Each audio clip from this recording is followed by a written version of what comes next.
Hi guys, how to recover unsaved Word file. If you have forgot to save your Word file, so don't worry, you can easily recover it. Here are the process.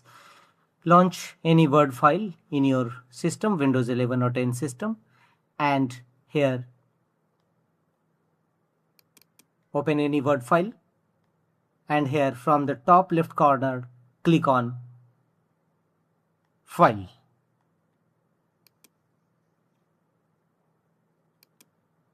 From the top left corner click on File, and here choose Options. File, choose Go to More and choose Options. Thereafter, from the left side, go to option Save.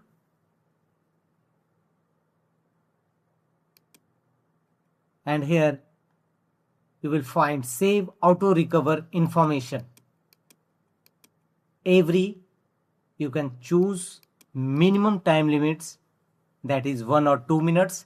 Keep the last auto recovered version if I close without saving.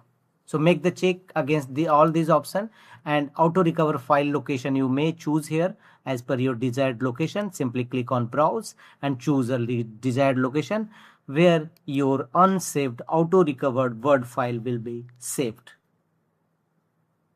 So if you forgot to save your Word file, then you can easily recover your unsaved Word files from these settings enabled in your system.